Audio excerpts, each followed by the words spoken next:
kese am na ay alliages am na beaucoup de types de métaux yu ñu mën a defar ci acier yi wala ci unité sidérurgique donc matière première yooyu yëpp mu ngi fi may rappeler rek ni Sénégal depuis 2015 ñu ngi fi exploité manganèse ay indiens ñooy exploité fii manganèse gis nga rouleau acier yi mais merci Moustapha de m'interrompre lii mooy produit fini acier yii la ñuy defaree carrosserie oto yi tôle yeeg yooyu tout ça bii ngay gis ni tonne ay tonnes yi tonnes lay def benn rouleau bi lii mën naa daaneel camion sax si c'est mal chargé bu rouler cabine camion bi da koy mokkal parce que dafa am poids dafa am sax noo ko war a chargé ak noo ko war a caler c'est lourd donc lii mooy tôle yi mais am na tube yi am na rond am na carré am na yëpp donc lii nga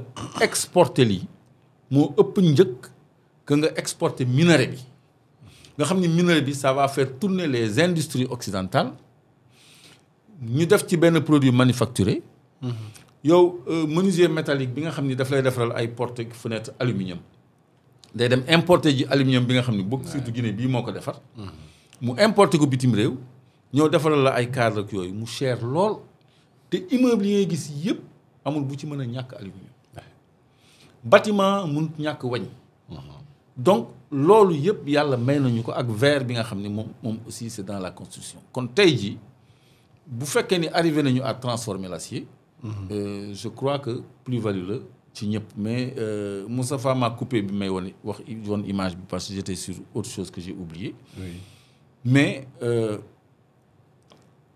fer bi bauxite bi plutôt mu ngi jar $108 ci manganèse bi manganèse waaw manganèse bi jóge naa ci moo nekk nii mën nañ ko booleeg fer bi pour mu gën a dëgër feeru raay gis nga wañ gu dëgër googu feeru raay day am manganèse moo tax muy dëgër châssis camion yeeg oto yi alliage u manganèse la moo tax muy dëgër laamu camion remorque yi camion yu ngand yi nga xam ne day jël charge yu mag manganèse la moo tax wañ boobu dëgër dañ koy wax acier trempé mais acier trempé boobu dafa am un taux de manganèse moo tax mu am rigidité ak dëgëraay boo xam ni day mën a taawu ay tonnes donc du wañ ordinaire donc métaux yooyu yëpp composition wañ alliage wañ boo bëgg mën nga ko def ak acier yi plus le tréfilage mooy wañ yu guddi yi mel ni fil de fer par exemple kooku tréfilerie moo koy defar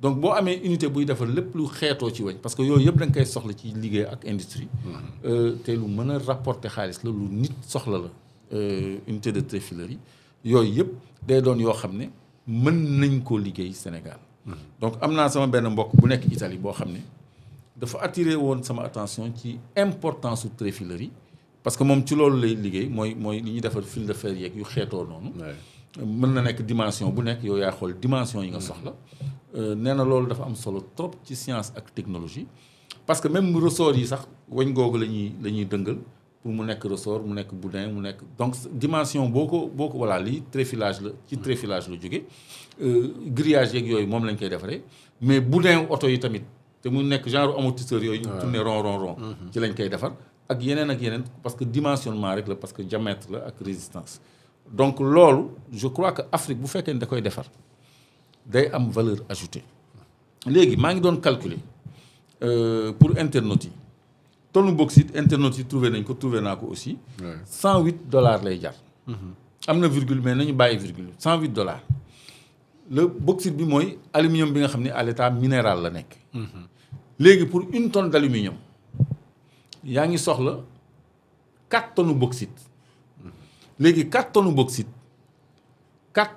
bauxite moo lay defaral une tonne d'aluminium léegi 4 tonnes bauxite mooy 108 par 4 ça fait $432 plus maintenant 5 mètres cubes de gaz 1,2 disons 5 mètres cubes de gaz moo koy transformé léegi nga am une tonne de bauxite boo xam ne mu ngi jar 2614 milliards alors que yow 2600 milliards $2614 plutôt ma naan milliards $2614 donc $2614 loo xam ne defoo ci $600 pour am tonne bi parce que 108 par 4 ça te fait 432 5 mètres cubes de gaz, c'est rien du tout.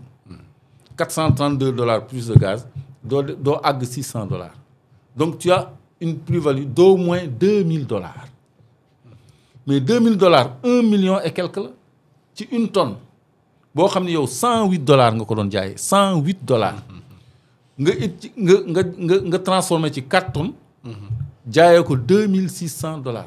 léegi lii le Atepa gis le Boubacar Camara gis convaincre ci Ousmane Sonko mu leer ci xelam mu xam ne lii mën nañu jëlee ci ndóol parce que seen voyage bi ñu dem Chine aussi dañ fa am problème mu équilibre budgétaire. waaw parce que Chine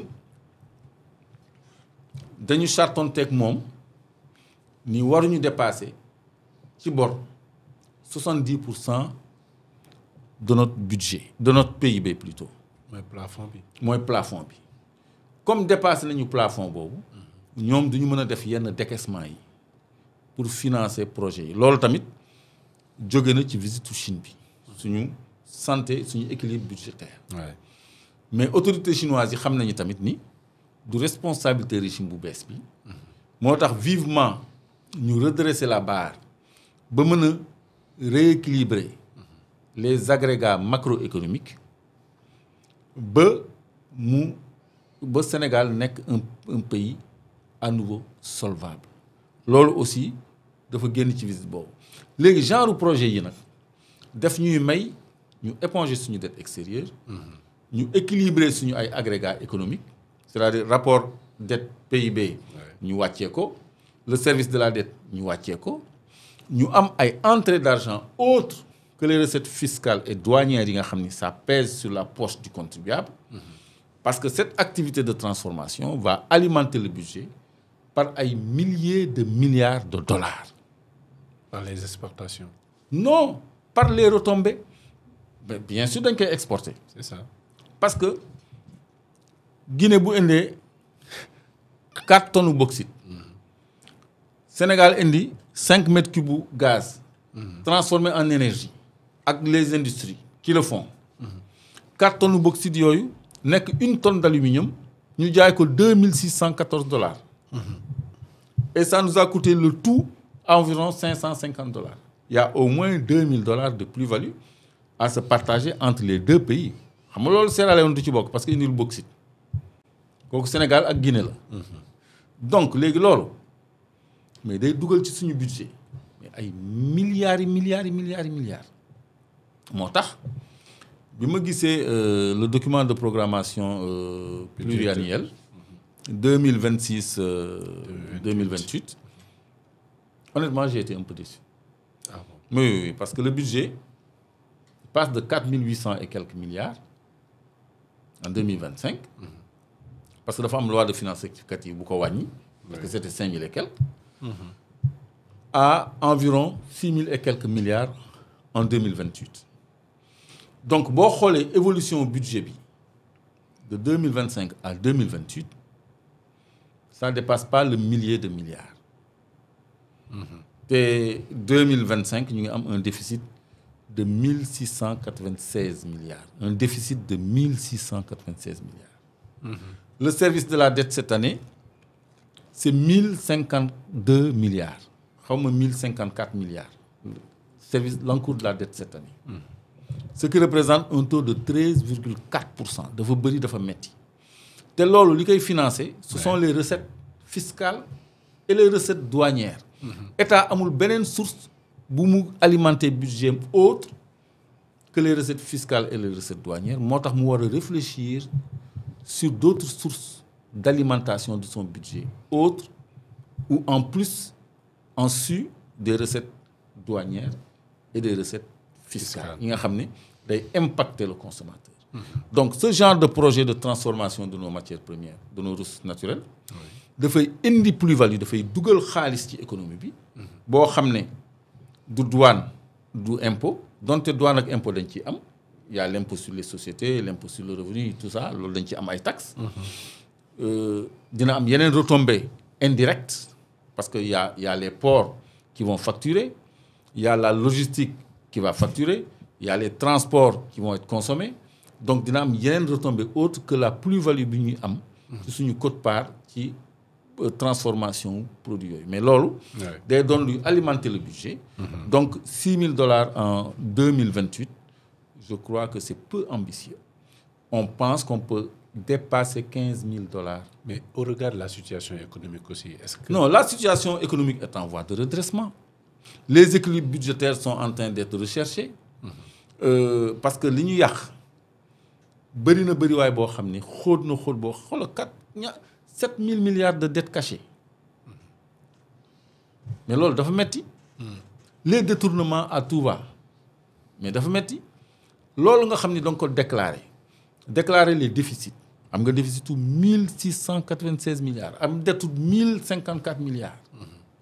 Taux de 13,4%. Loolu da lay déséquilibré. Tu as des agrégats macroéconomiques yoo xam ne c'est pas au vert en fait. moo tax le seuil de 70% du PIB bi nga xam ne dañ ko dépassé. dafa retenir Exim Bank cette banque chinoise bi nga xam ne mooy financer projet yooyu. pour mu mën a décaisser nouveau financement de nouveaux projets. Donc bokk na ci les programmes de transfert d'eau, des centaines de forages yu ñu waroon a réaliser. maa ngi ci côté hydraulique. Ak revitalisation du Ferlo ak eau potable Touba. Yooyu yëpp suñu dépassement budgétaire suñu taux d'endettement par rapport à notre PIB dafa bloqué décaissement yi dafa léegi ñu ngi seet ay yeneen moyens pour doxal loolu. te loolu li ñu ko yóbbee yëpp mooy la gestion antérieure c'est-à-dire suul bukki suli bukki. Le budget de le premier trimestre de 2024. nga suulee ko paxu 2023. loolu def naa étudier woon nañ ko fii. les rattachements irréguliers. étudier woon nañ ko fii toi tu as bonne mémoire. bi ñu publier rapport au Cour des comptes bi. Donc gestion budgétaire bi jàll daal. non ñi fi jóge dañ ñu tooñ. te tooñ boobu ñu ngi continuer di ci am ay gàllankoor.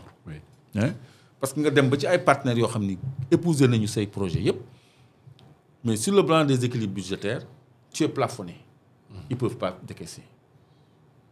Kan moo ñu ko yóbbee donc vivement de tels projets. Pour que ñu revitaliser suñu ay finances publiques. ñu rééquilibrer suñu ay agrégats macroéconomiques ak suñu budget. Pour ñu mën a continuer di doxal suñu ay projets ak suñu ay programmes. Et avec de tels projets avec rien que la route de l'acier et de l'aluminium. Mais c'est au minimum 15 000 milliards de budget en 2028 si on met en œuvre au lieu de 6 000 milliards.